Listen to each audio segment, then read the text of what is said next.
got me! The galaxy is safe once again. In the pretend universe, kids play with pretend guns. In the real world, it's up to us to make sure they don't get their hands on a real gun. If you have a gun in the house, keep it locked, unloaded, and stored separately from ammunition. Safe gun storage saves lives. Learn how to make your home safer at endfamilyfire.org. That's endfamilyfire.org. Brought to you by End Family Fire, Brady, and the Ad Council. Adopt US Kids presents What to Expect When You're Expecting. A teenager. Learning the lingo. Today I'm going to help parents translate teen slang. Now, when a teen says something is on fleek, it's exactly like saying, that's rad. It simply means that something is awesome or cool. Another one is totes. It's exactly like saying, totally, just shorter. As in, I totes love going to the mall with Becca. Another word you might hear is jelly. Jelly is a shorter, better way to say jealous. As in, Chloe, I am like so jelly of your unicorn phone case. You don't have to speak teen to be a perfect parent. Thousands of teens in foster care will think you're, rad just the same. To learn more, visit adoptuskids.org. A public service announcement brought to you by the U.S. Department of Health and Human Services, Adopt U.S. Kids, and the Ad Council. You're listening to Living Full Out with Nancy Solari. As a life coach, Nancy can teach you how to stay strong under pressure and work through challenges you face. Being legally blind, Nancy inspires others to be resilient in overcoming obstacles and live full out. You can ask Nancy for advice in your life on relationships, finance, business, health, and more. Just call in at 800-333-0001. Once again, that's 800-333-0001. Now, here's Nancy. Welcome back. I'm Nancy Solari, and this is the Living Full Out Show. And today we're talking about being fierce in life. And we have brought you an inspirational guest, Mtisunge Ngwira, who is going to share with us about how she got through some really hard times with her family, but also her health, and was able to find her way even to be such an entrepreneur to start her own clothing line. How do you go from A to Z and make all that happen? So I'd like to welcome her to the show.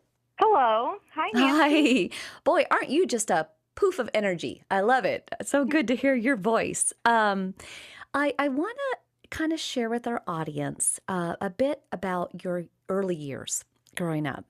Because, wow, you went through a lot between 5 to 10 to, 14. But those were some really, really critical years. And the first place I'd like to start is, so your father, like so many, I mean, alcoholism is just tough, right? And it does change somebody's ability to their behaviors or their ability to love or even know when they're being, not good, when they're being abusive. And can you share with us a little bit of, pre-5, what that was like, but also what you remember about your mom, choosing to leave? So before I was 5 years old, I do remember moving from Malawi, which is where I'm from. I'm from Malawi, Africa. Then we moved to the UK, and we moved there because my mom had gotten a nursing job. And I remember my dad, the chaos in the household. He did deal with alcoholism. And I do remember leaving in the middle of the night in the UK to move to the United States of America.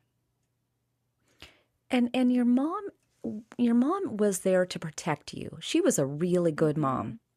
And she knew that for all of you to thrive, she needed to leave and got another nursing job in Las Vegas and ended up moving. And it was, there were years in there where, she was working hard. You all were, trying to get, acclimated and those are, again, very, sensitive years. But your mom ended up getting sick and your dad got sick. I mean, both of them when you were 10. What happened then? So when I was 10, my mom fell very ill, and it was actually a couple months after my dad had started dealing with problems with his liver due to the alcoholism. And at this time, we were separated from my dad. So my dad was living in Malawi and we were living in the States. And my dad had been diagnosed with liver disease, and he eventually passed away from this in December of 2007. And then 3 months later, my mom, she was a nurse in a hospital, and she had fallen very ill while she was working. And a couple weeks later, she was hospitalized and found out that she had pneumonia. And about a month later, she had passed away from complications from HIV. She had an opportunistic infection of pneumonia. And it was really hard on our family. They only passed away 3 months apart, and I was in the 5th grade. I'm so sorry. I mean, that is Thank you. a huge amount of loss that, a 10-year-old can't even understand the why. I mean, what is, what is HIV? What is alcoholism? I mean, at 10, you knew what they were, but, only as much as your 10-year-old person could know, right? You didn't know the depths of it. Now, interestingly enough, your older siblings kind of took on the parent roles, your older brother, your sister, and the three of you kind of banded together to try to grow up together. And you eventually got sick as well. What age were you, and what were some of the symptoms that you were starting to feel? So when I was about 13, I remember it was about the end of 8th grade. So I remember throughout my childhood, I was pretty able-bodied, able to do everything that my peers were able to do, until one day I got a cold and I just didn't recover. And when that happened, it was very confusing, very disorienting. I felt like I had a cold, but it was constant. It wouldn't go away. And there was a lot of migraines, vertigo, fatigue, everything like that. And I still feel these symptoms to this day. So to this day, I walk with a cane and use a wheelchair. And when I was 13, it was very heartbreaking for me to find that out, and especially to know that my mother had passed away from the same illness that I had. It was definitely jarring to deal with. So you ultimately had HIV and AIDS. I mean, it had progressed, and it left you in a disabled state. In what way? So, like I was mentioning before, the same symptoms that I had when I was 13, they still persist to this day. Like they've changed over the years, gotten better, gotten worse, everything like that. It's been a flux, but the symptoms still remain. I deal with chronic pain, chronic fatigue, chronic vertigo, and other symptoms as well sometimes. But those three are the main symptoms that I deal with, and they render me to be having to use a cane and a power scooter or wheelchair. Did they ever share with you, or did you ever find out how or you got HIV/AIDS? Because you were only 13. Yes, I was born with it. And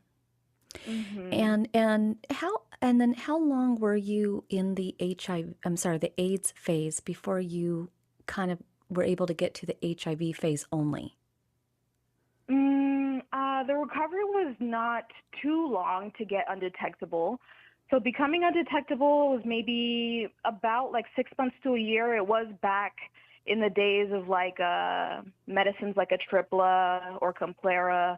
And those medicines were for adults, so they were very hard on my juvenile body. I'm